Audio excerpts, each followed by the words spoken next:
Trying and catching is how we gracefully handle errors. And frankly, this is not used nearly enough by developers that write JavaScript. Meanwhile, it's incredibly common in things like Python. It's becoming more common in PHP as well.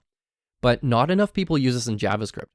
So if you learn how to use try and catch in JavaScript, you are really leveling up your skills here. You are starting to write really solid, fluid code that can gracefully handle errors. And the idea is when you run into an error, don't make everything else fail just because you wrote a line of code and it did an unexpected thing. You want to gracefully catch that error and work with it.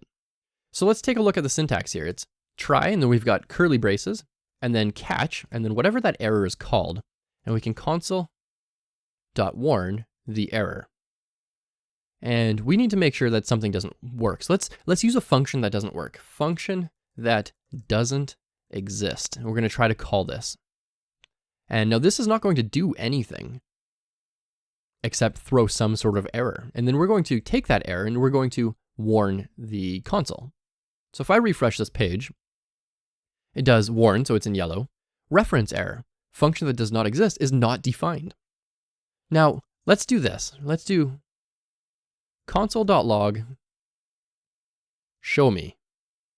And all we want this to do is actually show up.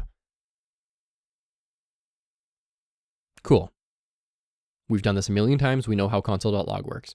What happens if we didn't have this in a try catch? If we get rid of that try catch in here and we just run function that does not exist, my console log doesn't show up.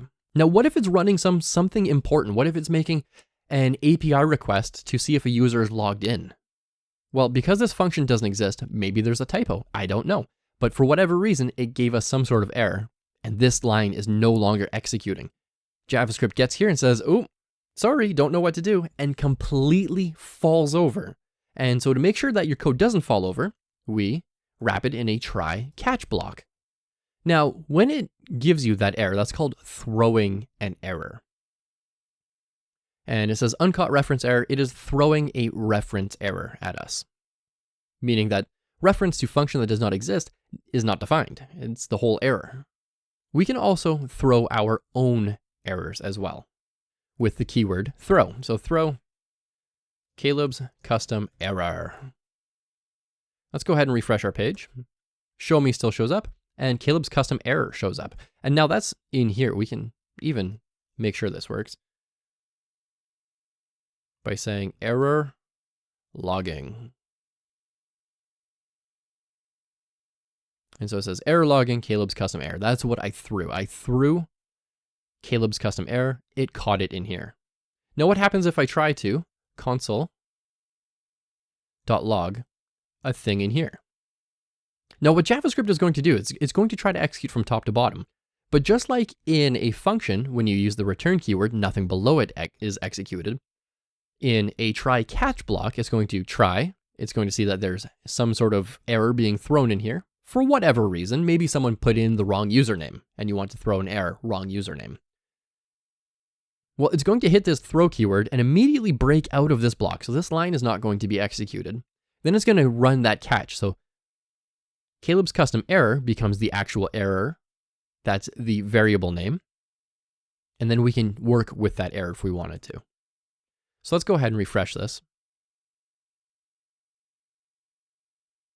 And it doesn't say a thing in here. It says Caleb's custom error.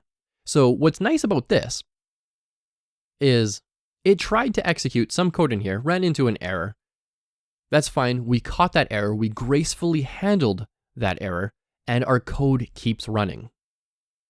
That is the most important thing. And I cannot stress this enough because I run into this dozens of times a day where I go to a website like even Facebook, and I try to do something and JavaScript runs into some sort of error. And because it runs into an error, the rest of the site doesn't work for me.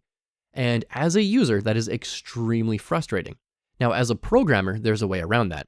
Try catch. You can try some sort of custom logic. If it doesn't work, you can throw an error and make it work. Now, there's another block in here that we can called finally.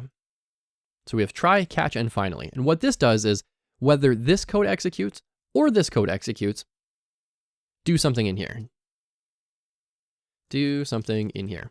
Now, you're not going to see finally too often, because regardless of the situation, you could just write more code in here.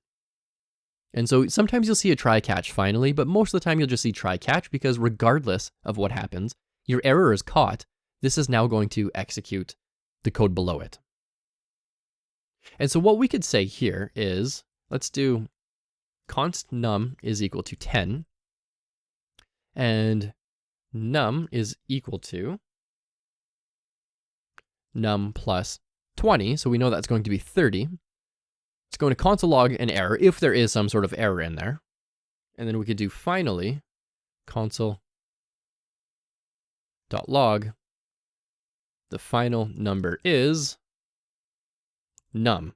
Now we know that this is going to throw us some sort of error. We can't reassign a const. It just doesn't work. That's the whole reason why we have const, is it should be constantly one value. So let's go ahead and save this and see that this is going to throw some sort of error. We're going to catch that error and we're going to say the final number is whatever num is. So it could be whatever num caught here, it could be whatever num caught here. We could even say num is equal to num plus 15. Now that's only going to work if this is a let, so let's not do that because I want this to break. But we could set, for example, a variable in here and use it in finally. Just remember that if you are using const or let in here, that it is block scoped to your closest set of curly braces. So if you used const name, it's going to be blocked, or it's going to be scoped to this block here. So just keep that in mind. Let's go ahead and refresh this. Error logging type error, assignment of constant variable, and the final number is 10. And so basically it said constant number is 10. Try to add 20 to that number. If there is an error for whatever reason, log that error. And then finally, doesn't matter which block was run, either the try or catch, finally execute this console log. And that tells us the final number is num. It's 10 because it couldn't be reassigned. It just doesn't work that way. Now, what I would like you to do is give this a shot. Write a try catch block and write some sort of code that's going to be an error. You could even do something like num.to uppercase.